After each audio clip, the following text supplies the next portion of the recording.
Rudra sir, namaste. Namaste. Thank you very much for very kindly agreeing to be interviewed by me. Yeah. So would Okay. you mind just introducing yourself with your name and your position, and explain what your role with FAZE is in any way you wish? Okay, thank you, Kulvendra. My name is Rudra Neupane. I'm program manager in FAZE. My basic role is to work with all the staff, ensure what they are entitled to do, what they are planning to do, and coordinate with the donors or funders, support early to development of project proposals, and work with the team to ensure that these proposals are submitted on time to different funding calls, and also to monitor the project activities in different project areas. Almost like that. Okay, and what is your official title? Program manager, it's Program called manager. program manager. And how long have you been in that role? Yeah, I started working full time since the earthquake in 2015, Right. so almost 8 years. Was the And sorry, after you. yeah, and before that I used to be trustee for FAZE Nepal, so I've been involved with FAZE from the beginning in Really? 2006, and until 2015 April, I used to work with other organizations like UNDP Nepal and some of JICA, Japan government's projects. You mentioned 2015, and I don't know very much about Yeah, that. Obviously, okay. there was a devastating Yeah, earthquake in yeah, Nepal. yeah. How was that a game changer for FAZE Nepal? Yeah, it was 2015, April and May. There were a series of earthquakes, and that destructed most of our villages where we were working in Gorkha and Sindhupalchok, and several others.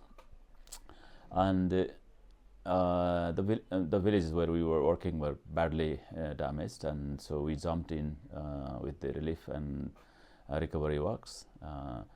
And once we started supporting people with food and non-food items, then a few other organizations also came to us with the support, like Caritas Austria, Caritas Germany, Diakone, Katastrophenhilfe, Asia Foundation, and few others. So at the same time, our workload increased. We were not actually very well prepared for this kind of disaster. And I had a little bit of background working with UNDP Nepal and the disaster risk management program there. So, and I was also free at the time. So and also at the same time, our program manager decided to resign from the position. Then our management decided, okay, I should join. At the beginning, we all started as volunteer work, because it was there was a massive need of such a requirement, and then I continued as program manager here, because immediately after the earthquake, our budget increased, our need of support also increased, and there was a huge work to be done. Did it change the direction of FAZE at all, or did it widen the scope of its activities? It didn't change the direction completely, but it widened the scope of work. Before the earthquake, we were working like we had nearly 70 staff, focusing on health, education, and livelihoods, mainly nutrition focus. And immediately after the earthquake, we jumped in with relief recovery works, and then gradually build on reconstruction works as well. So it widened our scope of work into the area of disaster risk reduction, mitigation, and like that. Could you explain currently what the scope of work of FACE is? Because I've only dealt with one very narrow clinical aspect of your work, but there's so much more. There's business, entrepreneurship, agriculture, nutrition. So if you could outline that. Yeah, right. Yeah, in the beginning we started FAZE working for the remote Himalayan communities for their self-sustain, self-empowerment and self-sufficiency. So within this wider scope, we were working in the health sector with more focus on health than education and livelihoods. So now, after 2015, we started supporting people to recover from the disasters, reconstruction, rebuilding of their homes, and in 2016, we started research in public health after our executive director, Dr. SIDDNPKA, he finished his PhD from the University of Sheffield, and we started research work in the area of public health, mainly in the public health. We are doing research in other areas as well. And connected with this reconstruction post-earthquake works, we started working with the most vulnerable people, like persons with disabilities, single women, elderly persons, with more focus on supporting with them, and with the with skill development, livelihood support, assistive devices, and all that. So, if you talk about now, we have continued working in the health sector, primary health care, education and livelihood. With the livelihood, more focus on nutrition, complementing health outcome, and then more on working with these most vulnerable people to enhance their income through different skill development or other agriculture support, and those sort of activities. Could you explain a little bit about how the clinical care, the health care is delivered? I'm only aware of Mugu district, that's all I've experienced for a short period of time, but it's clear to me that there are special issues with remote areas, and also issues of cooperation with government. So the model seems to me to be a hybrid model of healthcare delivery. Are you able to expand on that at all, or add anything to that? Yeah, now we are supporting the basically our model is designed to support the government's existing health system, not creating extra or parallel structure and like that. So we deploy 2 of our staff to work with alongside the government staff in each government health post, and they work almost 10 months in a year. They have training and breaks in October and April. Besides that, they stay in the village and provide regular care. One is clinical aspects, and another is this is a curative side, and another is preventive side. There is awareness on hygiene, health, family planning, and various other aspects of health. And the 3 days of the week they work with the government staff in the clinic. And when we started the phase, it was like government, most of the stations were empty. No government staff stayed there, and no drugs or medicine were available. So we started providing staff, full-time staff there, and medicine. But over time, gradually the government has also improved. They have improved the supply of the drugs, and also some staff are present. But now as well, the drug supply is not sufficient, so we top up the supplies, and also to meet the requirement of each health post. And our staff work with the government, so this is what. And the area, if you have visited Mugu, Yes. and the other areas are almost similar to Mugu, except one in Nepal, and one in Gorkha. They are slightly better than Mugu. Otherwise, all are remote. And there is one place still in Bicha, and you have to walk almost all day from the roadhead. After jeep, you take off from the jeep. And the Dhainakot is also further away. You didn't visit that one. And also another one, Fotu, further remote than the ones you visited. So, it sounds to me, correct me if I'm wrong, but you said that you actually top up the government supplies of medicines. Yeah. So you supplement what they have to meet the demand, which is clearly more than what the government can supply. Yeah, true. When you said that the government workers government service seem to improve once the phase workers establish themselves at health posts, what was did I understand that correctly? And was the effect a reinvigoration of the government staff, or what was the dynamic there? We think that when we started working, and it creates,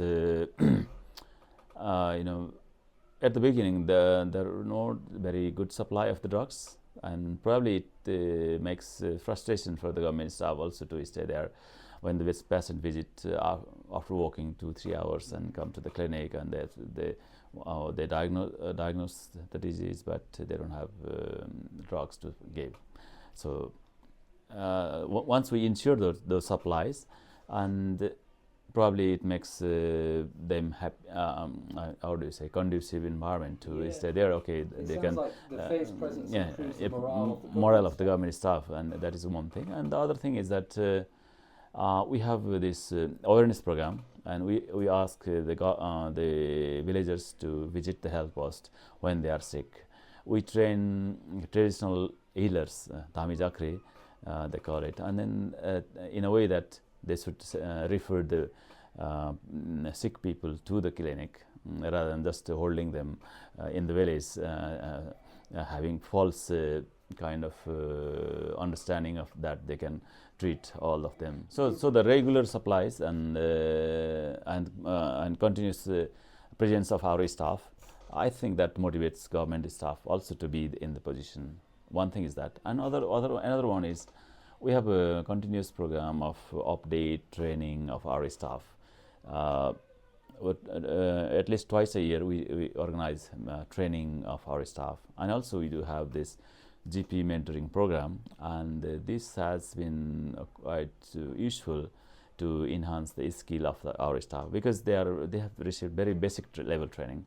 Some of the ANMs have received only 18 months training, and some of them earlier it used to be 24 months, but now it has been reduced to 18 months. So that has definitely limited their knowledge and skill in one hand. But on the other hand, we are working in such isolated locations that they have to deal with every kind of complicated cases, be it delivery cases or accidents or other illness. Our staff share that when they have to refer in certain cases, the patient party doesn't take the patient to the higher center. Rather, they take back to home, and sometimes go to the traditional healer and come back again after further complications. So they have to deal with such difficult cases.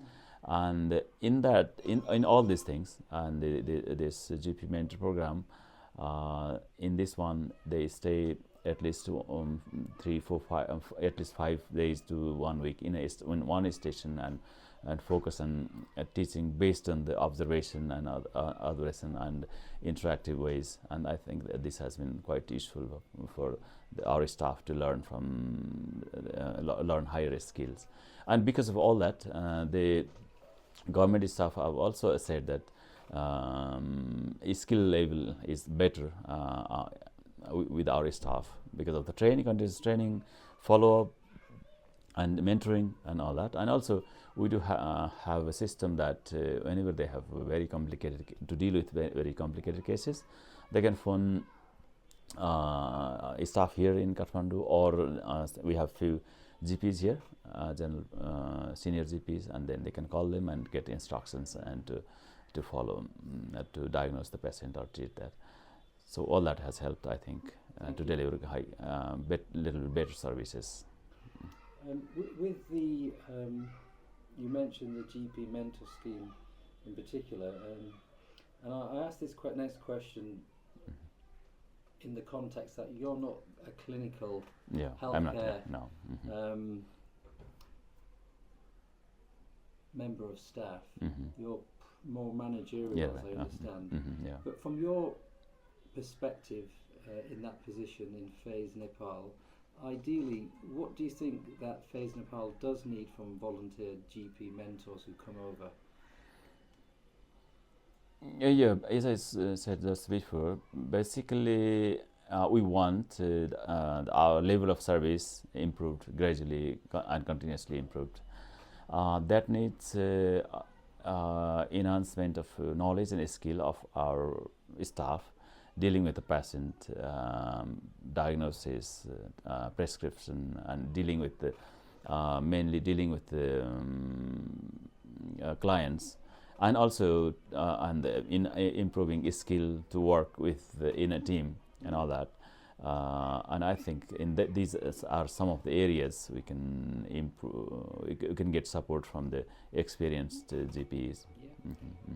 Yeah. You've seen a lot of GP mentors come and go and then return as well. Do you have any particular nuggets of knowledge or messages or advice to GPs who have not come but are thinking of coming to be mentors in Nepal? Any words of encouragement even? So we have had very good and very well skilled and also cooperative and helpful GPs. We didn't have very negative experience, negative feedback on any of them. Sometimes because of the language, some of them speak a little bit faster, and then it was a little bit difficult for our staff to understand properly. And also, on the other hand, it was level of English, basically of A&Ms, is limited. So we have to ask the GPs to speak very slowly, and then with the examples and all that. Besides that, there are nothing. No such a negative feedback on the GPs. Okay, well, I noticed in particular that there was actually language support for the interaction between the GP mentor and the A&Ms in the form of another phase member of staff who spoke very competent English. I'm not sure if that was just something that happened by chance on my journey to the remote region, but it also happened to be the case for Dr. Fiona and Dr. Mark. They both had language support, i.e. someone who could competently translate clinical language. Was that by design or just by chance? No, it is generally we want a company, GPs accompanied by health supervisors rather than just A&Ms. So level of English of health supervisor is slightly better than the A&Ms. And in your case particularly, we have another project in this area in Mugu. So this physiotherapist he came along with you. Yes. So he's definitely higher level trained. So certainly his English language is better. And the other thing is that last year and this year is also quite a few number of GPs are visiting, so that our staff have the chance to speak English, practice their English. So probably that has also helped to some extent to improve their language skill. But before, at the time of COVID, we didn't have this program. It was stopped, and so immediately after that, there are some questions in that area. Otherwise, it's okay. This next question is really in regard to funding and how funding would improve the delivery of Phase's healthcare program. I've noted that what you do on the level of resources you have is absolutely incredible. It really is. And it struck me that you could do so much more. Do you have any thoughts on how to improve phase healthcare delivery or expansion at the point of use, particularly in the remote areas? Yeah, we already have got received a number of requests from the communities nearby where we are working, from the local government and also the community themselves. Please come to our area, and there are a number, but we have not been able to expand because of limited funding we have. That is one thing. Geographical expansion, we are requested, but we have not been able to do because of the limitation of the funding. And also we started discussing that there is a need to upgrade our health service support. We need it would be far better if we could support the government to set up a small laboratory, and also last year we introduced, but that's very limited, ultrasound machines to check the position of the babies, fetus, and then if it is kind of normally or abnormal, then refer on them on time rather than waiting for the last minute emergency. So last year we trained our staff with the ultrasound machine operation, but we could buy only one machine, and that is being used in one of the remote-most areas, and there are need in all the 11 health posts where we were working. That's a simple example. A laboratory, and also we train our staff twice a year, but that doesn't significantly improve the quality of health service unless we train government staff as well. And when we talk about them, they don't have the they have funding or financial limitation, so they do not organize the training. So we are thinking of having funding to have joint training, so that they can work.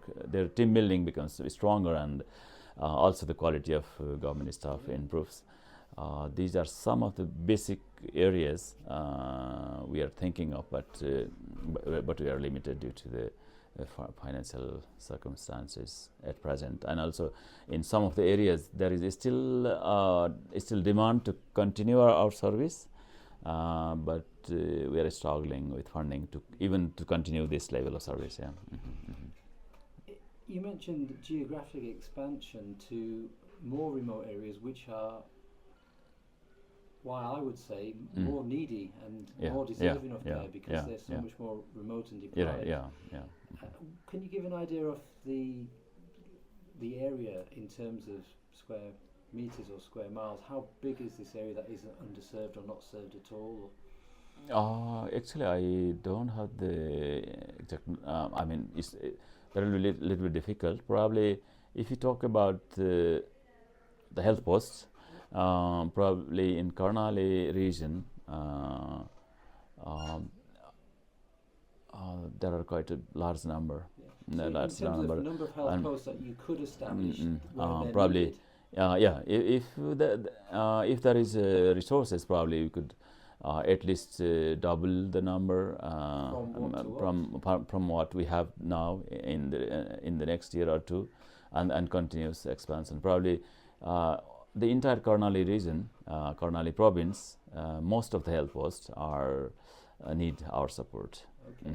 So when you said double, what's the it's actual like number? now it's probably we cannot cover all. Probably it will be too ambitious to plan, but probably if we can go to around 30-35 health posts, but now we are only 11, only in 11, so probably that could bring to a little bit of a scale, and so even support. if you were to expand by three times, if you had the funding and resources to deliver the excellent model of care, it still wouldn't be enough, but it would be getting there. It's not enough. It's not enough at all. But it could serve to the neediest ones. Neediest ones in that region. Do you have any thoughts on how to progress phase to a next level of delivery of health and social care? As I said before, we want to upgrade the level of service. Like we have started hiring more of health assistant, one step higher than the ANMs. So that will improve the quality of care, and provide some equipment like ultrasound machines or that one. And probably if we have resources, we will plan to set up labs, and then that's all. And also the other thing, that is just my personal view, that we will have to support some higher center like that is one in Kolti or Gamgadi, to fully function them as a referral center.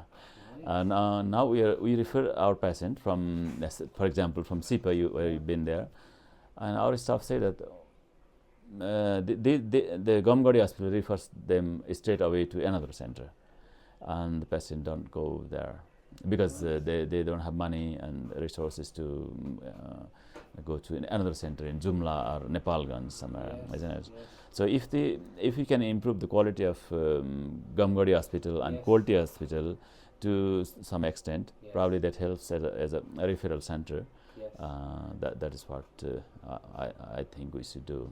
The alternative to Kamaladi would then be Nepal, which is a significant distance away. Yeah, significant. It's so significant that it would be prohibitory to healthcare. Yeah, prohibitory, and also at emergency that doesn't work. There are certain limitations because of weather or because of so many things. There won't be flight, and if they follow the land route, it takes 2 full days to reach Nepalganj from Kamaladi.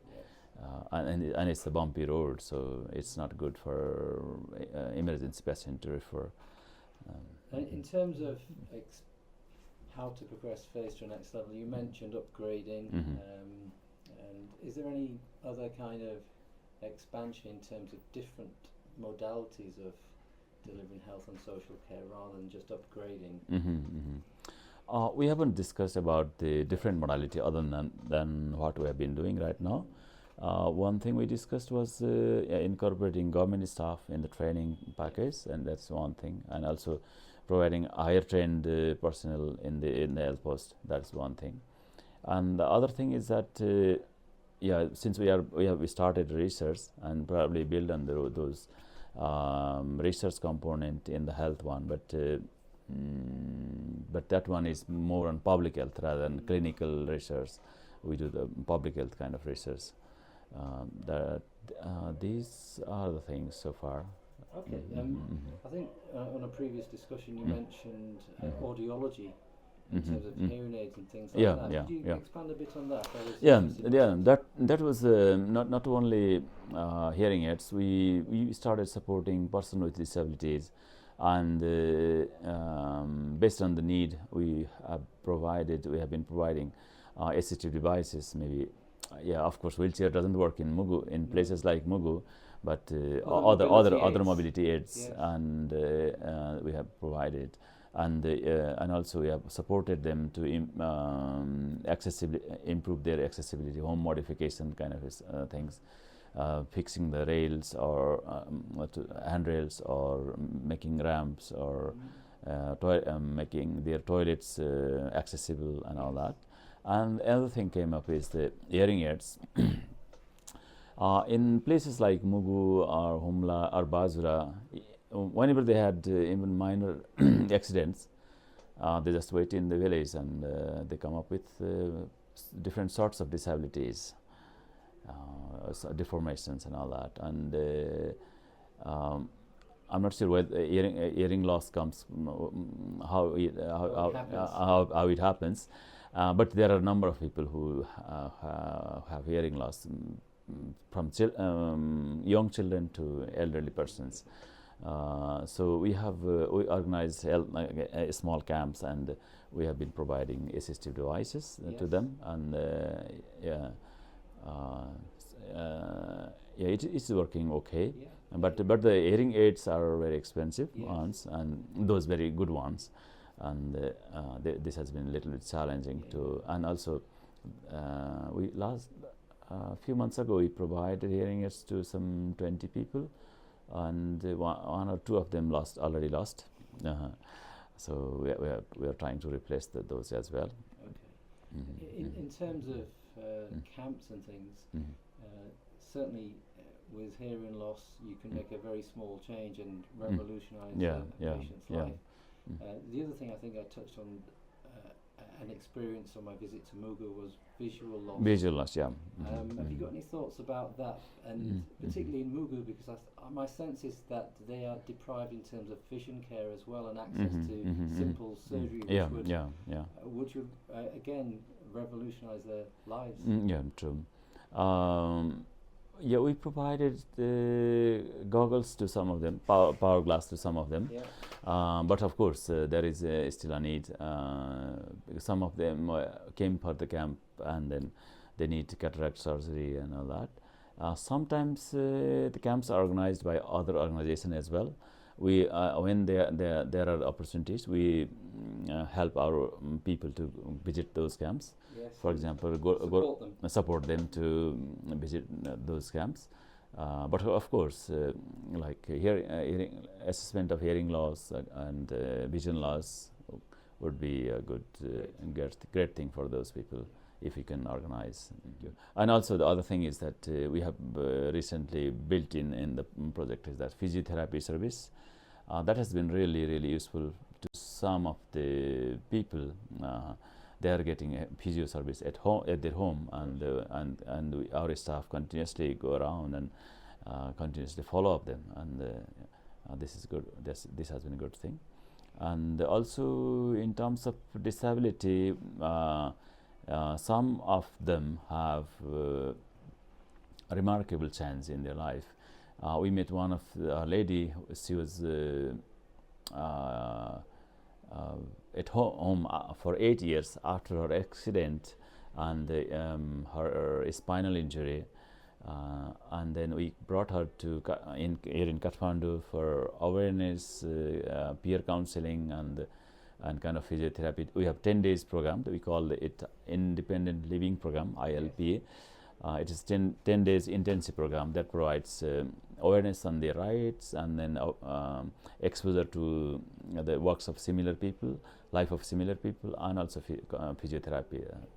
And after participating in the 10 days, she got significant improvement. She could turn on bed herself.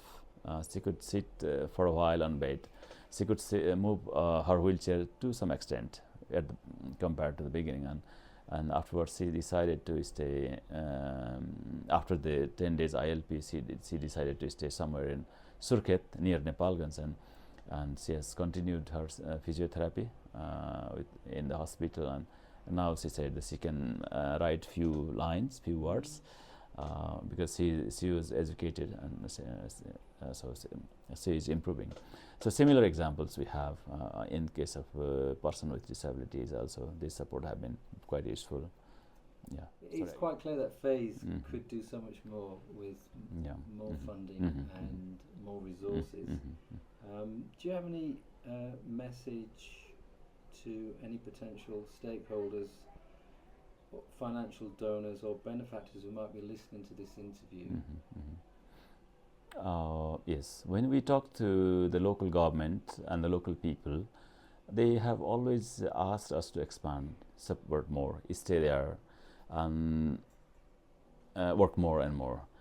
And then we also ask why you want us to be there, and they say that okay, it is our programs are designed to the needs of the people. Yes. And then and our work is transparent, and then we are supporting to the needy people, so that they have appreciated the work. So in this with this kind of background, and there is also a huge need in the areas in terms of healthcare service, education services. I'm not sure whether you had a chance to see the education facilities, government schools in these areas. That is a massive need. I can show you the pictures later. Still there are classrooms without furniture, and students have to sit on the floor, and the wash facilities are very poor and all that. So that is another area, and the teachers are not trained, and also classroom other teaching aids are not available. That is that area we are trying to support. And if you talk about the livelihood skills, that is a need of different skill trainings and continuous support.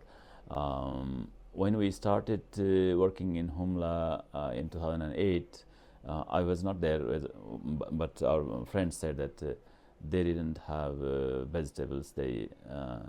So we started vegetable cultivation, and now almost in most of the villages they can have vegetables and in their with their meals and all that, and also until now they have huge malnutrition rates.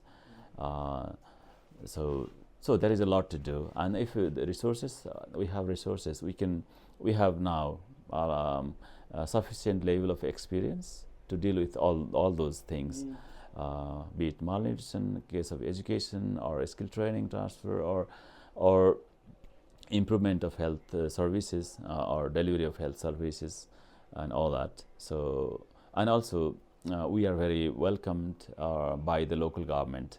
Often what happens is that there is a tension between the organization and the local government, and our philosophy or principle is to support the local government to deliver the services what they are supposed to deliver. Yes. So we are not there to compete with them. We are not there to work better than the government.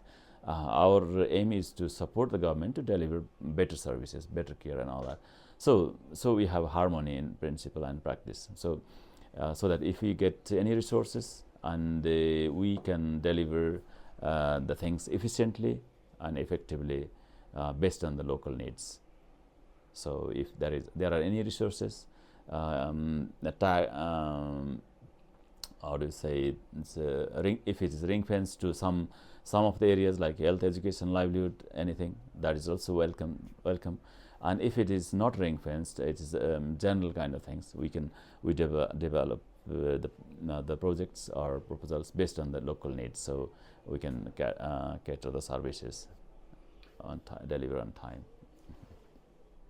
One thing that struck me, and also Dr. Mark when we were out there, is that you have touched on many needs that you have in terms of phase delivering optimal services. Yeah. But one thing that struck Dr. Mark and myself is that if you had a better technical support, technological support, there could be so much more that could be done. And it struck us that one of the limitations was the need for computers, but also the need for some kind of internet service. Yeah. And of course, people may not realise, but water, electricity, a phone signal, never mind an internet service, are just not there. It struck me that there are means that of circumventing that, or that particular issue, even in a geographically remote location, and that would be some kind of Starlink or satellite web link service. I know that is very expensive, but that's certainly one thing that donors could help with, isn't it? If we could have those facilities, that would be really great. In some of the cases, we have to wait for few days to get the information from there and back. In case of emergency, either they have to climb up the hill for 1 hour or two to get the telephone signal, or internet like that. Gradually, internet is expanding. It's becoming more and more expensive. That is one thing. More and more expensive. It's expensive now. Until now, it's in Thainakot now more or less it's working kind of internet. We are working. We are sharing the cost with the local government. It's partially working, but still it is expensive for us. And in another site also, recently they have started. But until recently, we didn't have telephone. Now it works to some extent, not very well. But definitely, if there are any opportunities or resources available, we are also trying with our staff that we set up a computer there and then make the things online or reporting faster than that one. They can input the data there and just send it over. Exactly. It could save a lot of time, and also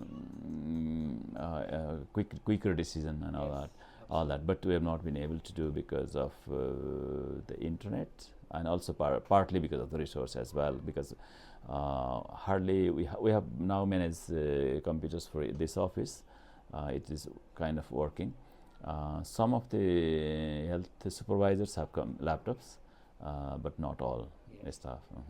And one thing that struck Dr. Mark and myself is that you do very quickly establish very close working relationships with the clinical staff. And if there were a good enough communication network and IT system, we could very much continue that mentor-mentee relationship when we return home. That would be an incredibly valuable service for your staff. Yeah, definitely. There is no argument. I agree on that. Well, Rudra, sir, thank you very much for your sharing your valuable knowledge and expertise with me. I'm very grateful. Okay, thank you so much for this interview, as well as support in the remote rural location. SIPA, Natharpu, B, you've been to 3 places and you've got a lot of experience. And it is this GP mentor program. I really like it. I'm not a medical person. I'm not a doctor. I studied civil engineering, worked with different projects in project management, disaster risk management, and all that. But your support is really appreciated, and it's quite useful to improve the quality of service, and also the quality of service through training, mentoring, and all that, because these people they have to work in very difficult situations, very difficult emergencies without support.